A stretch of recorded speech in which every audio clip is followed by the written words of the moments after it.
Hello and welcome back to Valley View Flower Farm.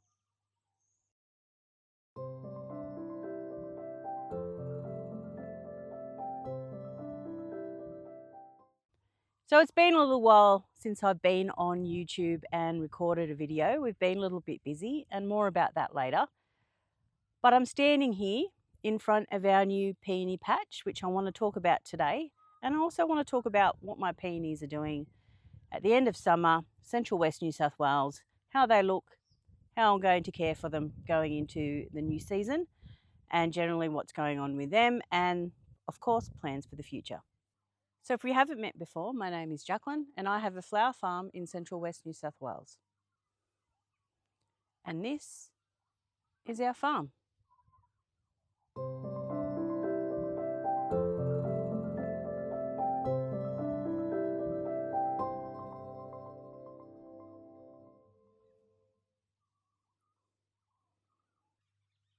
And these are my peonies.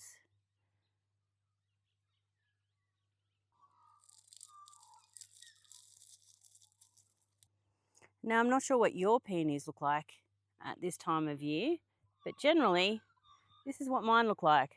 They are very brown and very, very crispy. And this is completely normal. Well, it's normal for me. So these are Coral Charm, some of the first to shoot and flower. And as you can see, most of the stems are starting to brown off. There are still some green ones here. And I will leave this. Even though this looks terrible and I have an open garden coming up, I'm going to leave the peonies as they are. And I still have been watering them, although we've been really, really dry, and I'll talk about that later. Because while ever there's some green on the plants, they're still photosynthesizing and they're still getting energy to put down into the roots of the plant in order to form flowers for next year. So it's completely normal for them to look like this. They are very, very crispy, very, very brown. There are some black spots on the leaves. We don't get fungal issues in this part of the world because we have such a dry climate. We don't get humidity. I have fertilized these towards the end or the mid of summer. I did fertilize everything so they've had some food. They've also had water.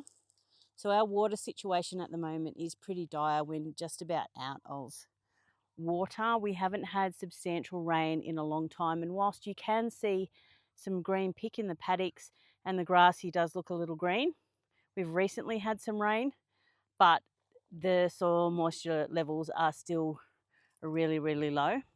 So these peonies here are, and you'll see there's some weeds in here. These are first and second year plants, and the ones I showed you before are getting onto third year plants. So these peony beds, so I've got this bed here, and these two beds will become empty, hopefully, at the end of autumn, because I'm going to dig all these peonies out and put them in a new position. Now these peonies haven't really done much for me. They're going into their fourth year. I've had very few flowers from these peonies. When I purchased them, I didn't realise, I just bought them.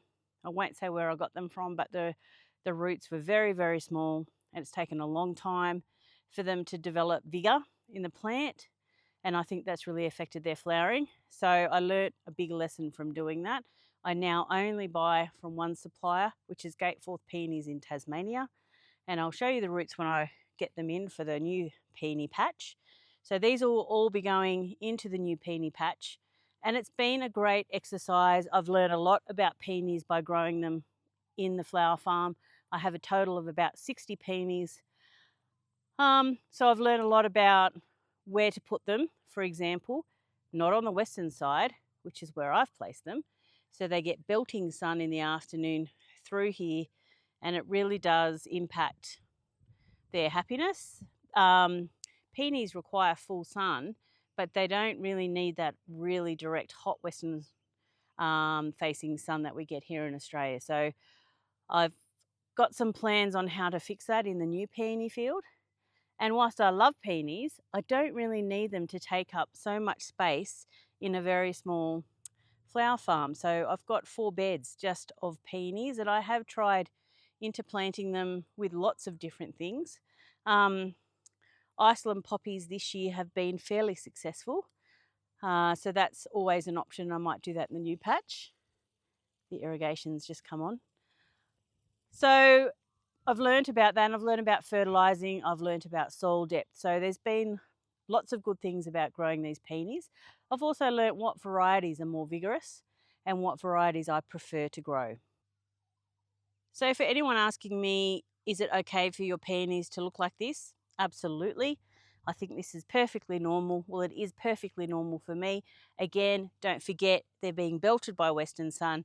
We've been in a very dry period, and they do this normally. I mean, they're a spring flowering plant, so they're conserving their energy to put up new growth in the spring. So these look totally fine, although they look a little bit horrible. And I will be digging them up and moving them, although that's always not the best practice. You should plant them where you intend to leave them. But now we have a new peony field. They'll be going into this section here. Okay, to give you a bit of context, here is my cut flower patch all grown in raised beds. It's about 25 raised beds here. And then on the out, I've got other sections of landscaping plantings like this one here, along here. This is actually the only section that I irrigate, and this has dahlias. I mean, we have drip irrigation in the raised beds, but my other landscaped areas are not irrigated.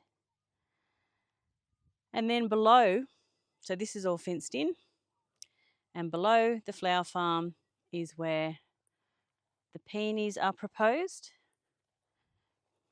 which is another, it's just under 1/4 of an acre, this section. And I'm doing this in 2 stages.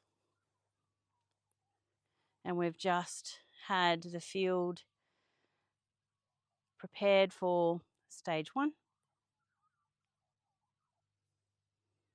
At the moment we haven't got this fenced off properly, but we don't have stock in this area and there's nothing planted, so we're pretty safe for the moment. So we have 3 beds. These are extra long beds, 4 shorter beds, a big level section, another 4 shorter beds, and another 3 longer beds. We have put nitro humus on the growing sections. These are the dark sections. The nitro humus is a compost made from green waste, and it is full of nitrogen, and the peonies will go into these beds when we receive them. The grass pathways, we haven't established those yet. It's not looking like we're going to get rain for a little while, so we're just going to wait till we get some rain before we seed those. And because this used to be a stock and potato growing paddock, there is a lot of weed pressure. I'm not sure if you can see, but there's a big pile there of thistle that we had to pull out before we got the area tilled. Now it's only a light till in this area. We didn't go deep, we didn't rip it or do anything silly. We just did a light till of the area, and I'll show you some footage now.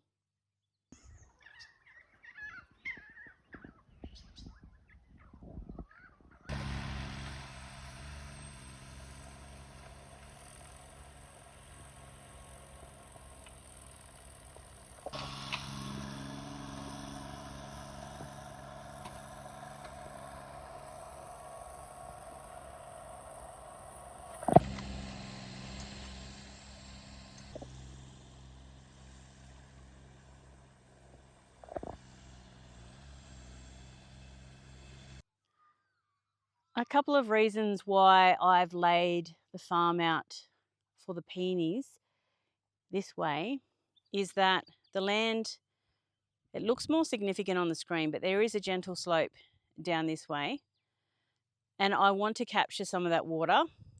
We will have drip irrigation on the beds. We also will have substantial windbreak plantings along each elevation. So this is the western elevation, And this is the eastern elevation. The eastern side doesn't matter as much, but the western side is very important. So whilst we're on a ridge, I do want to protect the peonies planted in this area from that intensity of the western sun.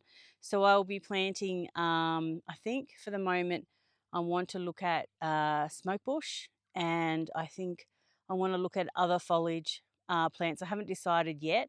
They will struggle under this gum tree, but I found smoke bush is really, really hardy. I have it in my garden and it gets absolutely no irrigation other than what falls from the sky, and it's very dry here, and it just performs beautifully. So I think smoke bush and probably some wattles as well. I've got some really nice wattles in the garden that I use for cut flowers. So I think that's the plan along that edge, and I will cut from them, but they'll provide enough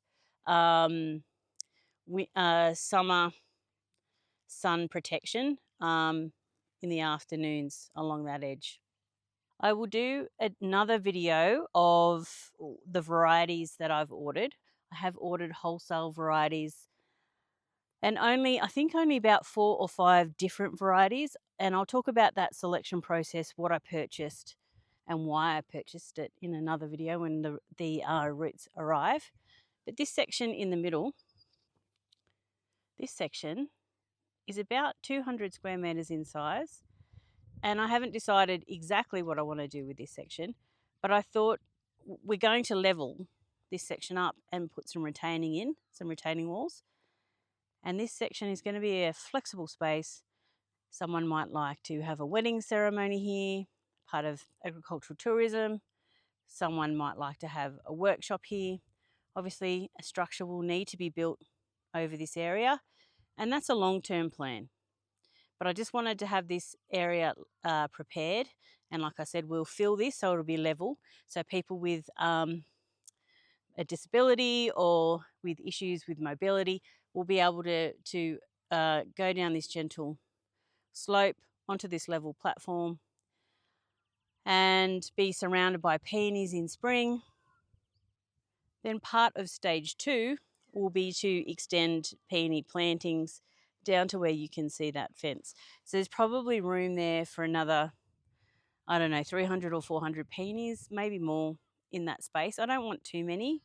I want the space to be somewhere where people can walk gently through pathways, and I want also the space to be somewhat manageable for me. So I suppose that's the million-dollar question. Can I manage the amount of peonies I'm putting in here? Considering I've already got this 1/4 acre of cut flowers and I work full time. I don't know the answer to that. You'll have to keep watching to find out. I'm sure I can't handle what I've put in, and I might have to think about my work and what I do here on the farm. But I'm excited for the prospect of planting all these peonies and having them established on the farm. And I hope you follow and see what progress we make along the way. So why haven't I put raised beds in this section with the peonies, which is a very good question, because this has been something that we've talked about, my husband and I, for quite some time. Raised beds for me are a lot easier to look after than these beds will be. Raised beds, in my experience, are a lot better for weeds. You only have the weeds that fly into the raised bed, and as long as I mulch really well, I don't have a significant amount of weed pressure because I don't have the weeds that grow in from the sides. So in this section, I'm going to have whatever weeds fly in from the surrounding paddocks. Think thistles, they're the biggest issue for me, and of course whatever creeps in from the sides. But the point of having no raised beds in this peony section is the fact that I can get on my ride-on mower at the end of the season when they're all crispy, like the ones I have in the flower farm. I can get on my ride-on mower and just take off the drip irrigation, of course, and just mow them down, rake up the debris, and that's it for my end of summer cleanup of my peonies. And I obviously can't do that with raised beds at the moment, and this is another thing I've learnt with growing peonies for the last 3 years, is that, cleanup, although it's not very tedious with only 60 peonies, but on a larger scale, walking around with a set of secateurs, you know, trimming all the debris off is going to be monotonous. So that is the reason why they're not formal raised beds in this section. So there you have it. My peonies look a little drab now. We're getting into the end of summer. But like I said, don't worry about that. Leave them be. Let them die right back. They don't die right back like a bulb, but they'll fully brown off, and then you can feel free to cut them and dispose of the vegetation. A lot of people say you can't compost it. I generally burn it, put it in the burn pile. And I hope you've enjoyed the little update on what we're doing here with peonies and below the cut flower patch. I hope you follow along and see whether we'll make a success of it or not. I'm not sure yet myself. It's going to be exciting, and I am looking forward to it. And I just really appreciate everyone who watches, everyone who comments, and everyone who subscribes. Thanks again. Bye for now.